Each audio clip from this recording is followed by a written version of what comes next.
Welcome. My name is Lauren Reed. I'm the CEO of MHEDA, here with a few of our board members to discuss the 2026 material handling business trends.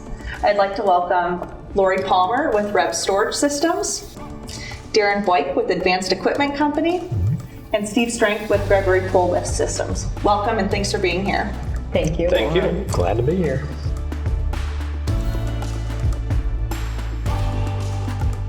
All right, everyone, now I'd like to address customer expectations. They're rising, they're changing.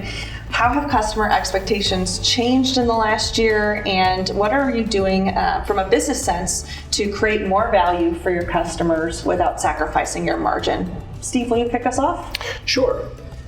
You know, when looking at customer expectations, one can always default to payment terms or things of that nature. What I'm seeing more now is customer expectations of us as a partner. They're not looking necessarily at the initial transaction of discount in price or a lower price. What they're looking for is a long-term relationship with continuous improvement as part of the relationship. And that doesn't necessarily always have to refer to the price of the product. What they're looking for is ways to reduce costs over the contract term or over the term of the lease with their equipment. So when I think about what other things they're looking for is certainly transparency. They want to know how we're doing for them, where they're spending their money. Are there ways they can reduce the spend? So one of the things we're really focusing on is enhancing our fleet reporting for our customers, where their expectation is we're going to come in quarterly or at a set interval, and we're going to sit with them and talk to them about the performance of their fleet and talk to them about ways they can save money, whether it's a different style or a piece of equipment or better operator training or just a different or improvements that they need to make in their facility, things that may be causing impact or damage to the equipment. So the expectation of the customer, I think they're kind of shifting some of the things they used to do internally to their suppliers.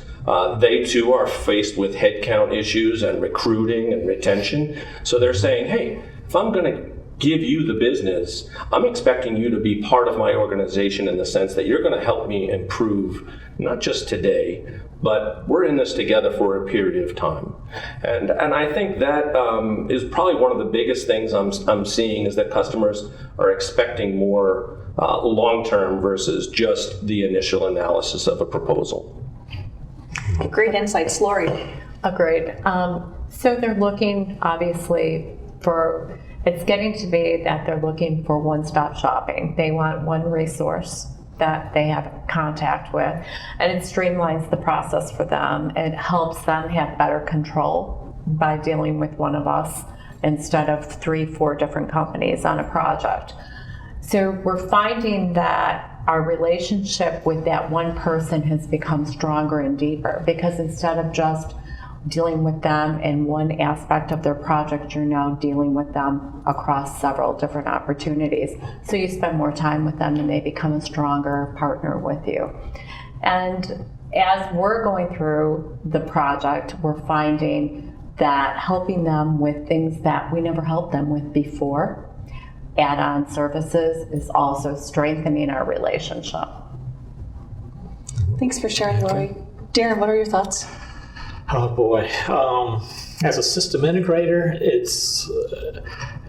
we have to be careful because it's more than just providing the solution, what they're looking for. They also want somebody to be an advisor to them to try and help them find what the solution is, and that's something we expect.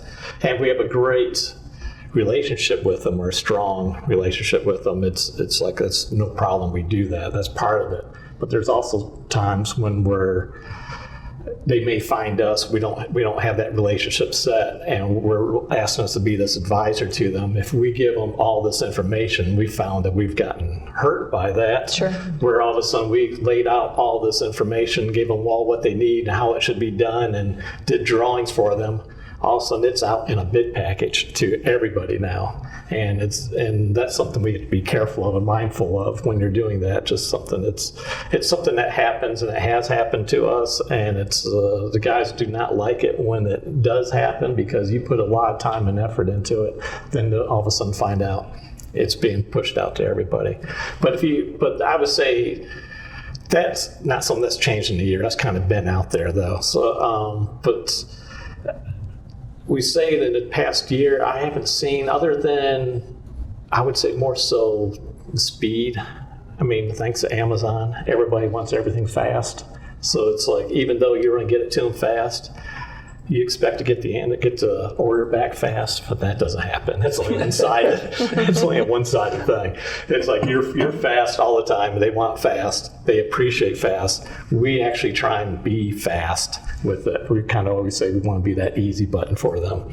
If we can be that easy button and have the answers get back to them, that's the best way to kind of go about.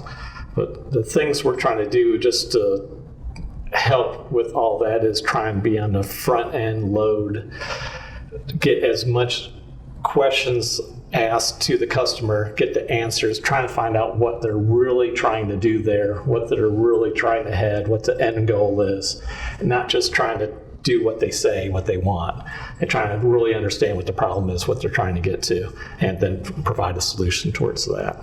So that's, I think speed more so than anything is where things have been changing most.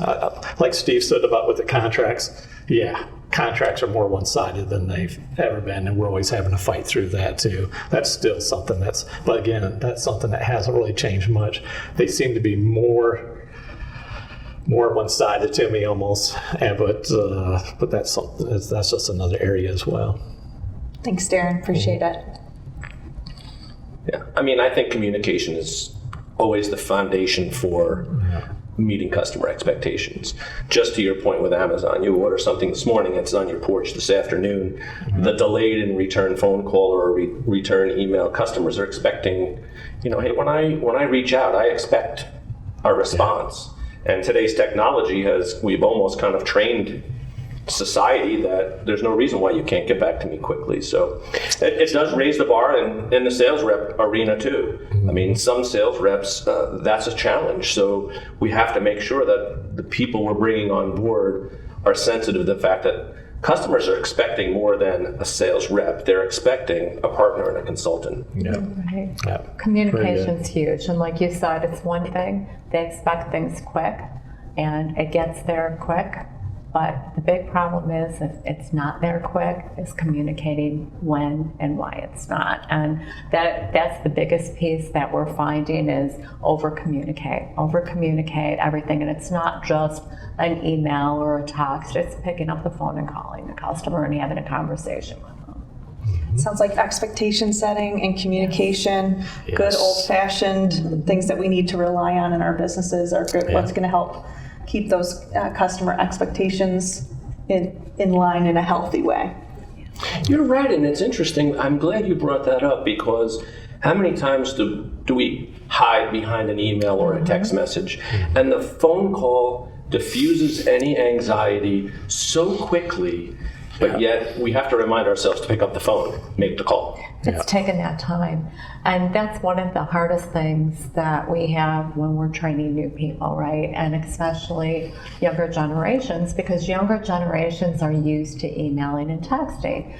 And we all know in the sales world and project management world that it does take a phone call, right? Because just that voice comforts the customer more than an email or a text. It's just something about somebody's voice. It's a tone. Yeah, You can't. exactly. It's hard to put that tone into an email. So if you can talk it through, you might get a better result out of You're it. right. Especially if you're delivering bad news. We just had a sales meeting a couple months ago, and we put an old-fashioned telephone in the middle of the table, and we said to everybody, this really is something that built this business, and that's something we have to go back to doing, because I think we all get so busy every day that we just think emailing and texting is quick. And then but you really realize that was the foundation of what we all did, was talking to people and building relationships. You're right. Thanks, Lori. Thanks, everyone.